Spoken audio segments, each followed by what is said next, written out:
When your cat dies, people tell you they are in a better place now. But what does that actually mean, a better place, and who decides that for you? Have you ever wondered what other cultures believe about cats living on? Whether it's just an empty phrase, or if there are real convictions and hope behind it. Today I'm taking you on a journey around the world and through the centuries. I will show you what people have believed about the souls of their cats for millennia. And in the end, you will understand why these ancient beliefs still offer comfort today. We begin where it all started, in ancient Egypt thousands of years ago. For the Egyptians, the cat wasn't a simple animal, but a divine, sacred being. The goddess Batet had the head of a cat and protected homes and entire families. When a cat died, family members would shave their eyebrows as a sign of genuine mourning.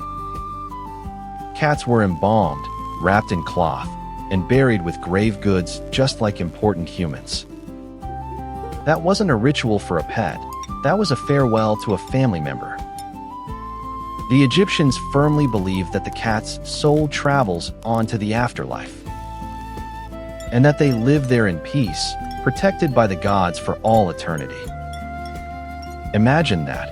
An entire civilization believed that your cat lives on after death. Not as empty hope, but as a solid part of their entire worldview and faith. Now we travel on to Japan, into a completely different culture and tradition. In Japan, there is a belief in the Bakeneko and the Nekomata, mystical feline beings. Japanese people believe that cats with enough life experience can develop spiritual powers and connect worlds. There are shrines in Japan that are exclusively dedicated and consecrated to the souls of deceased cats. People bring offerings there and pray for the well-being of their deceased cat in the afterlife. The most famous is the Nyan-Nyan-ji Temple in Kyoto, a temple just for cats. This is not folklore on the fringes of society, this is deeply lived faith. And it says something important. Cats deserve mourning, remembrance, and respect after their death. But Japan is not the only country that attributes a soul to cats and reveres them. In the Celtic tradition, which was alive in Ireland and Scotland, cats were considered special. The Celts believed that cats crossed the border between our world and the next at night. A black cat was seen as a guardian of the threshold between life, death, and rebirth.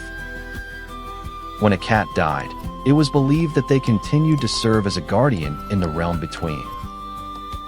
They continued to protect, not just themselves, but also the people who loved them.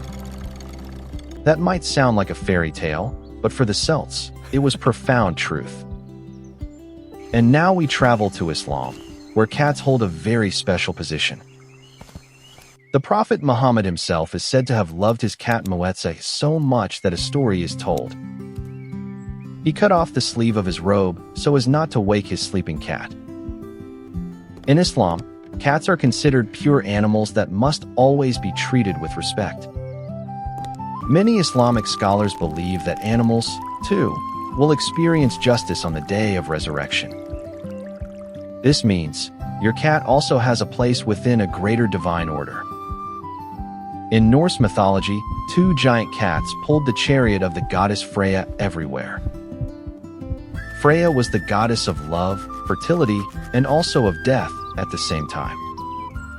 In this tradition, cats literally connected love and death as sacred divine beings. When a cat died, the Norsemen believed that they returned to Freya in peace. And from there, they continued to watch over the family they had loved on Earth. Do you see the pattern? Egypt, Japan, Celts, Islam, Norse mythology, always the same conviction. Cats live on. Cats have a soul. Cats don't forget us after their death. These beliefs come from completely different corners of the world, never having contact with each other. And yet they all say the same thing, as if they knew something we have forgotten. In South America, indigenous peoples believe that cats can wander and mediate between worlds. The Maya saw cats as companions of souls on their journey to the next life. In Thailand, the Korat cat is seen as a good luck charm whose soul continues to work and bless after death. In Russia, there is an old custom of letting a cat into a new house first, because it is believed that they test the spirits and make the house safe for humans. All this shows, humanity has always sensed that cats are more than animals. That something lives within them that goes beyond the body and continues to exist. And now I come to you, to your story, to your cat, and your connection. Maybe you don't believe in any of these concepts, and that is perfectly fine. Maybe you are scientifically oriented and look for explanations that are measurable and provable. But maybe there is also this quiet feeling that you can't quite name.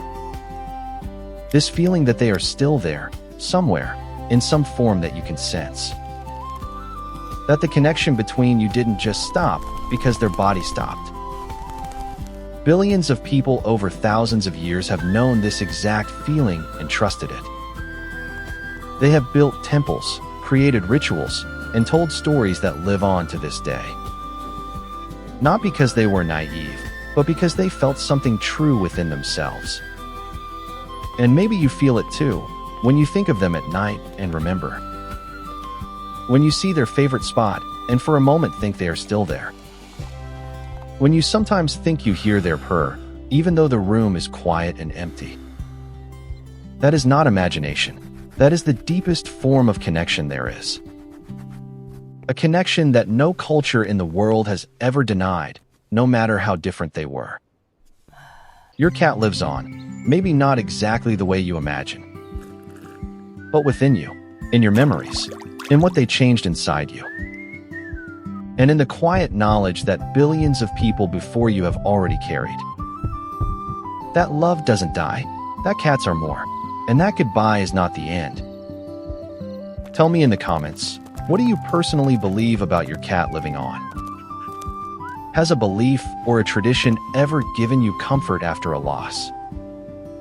Every answer helps other people here who are currently looking for comfort and hope.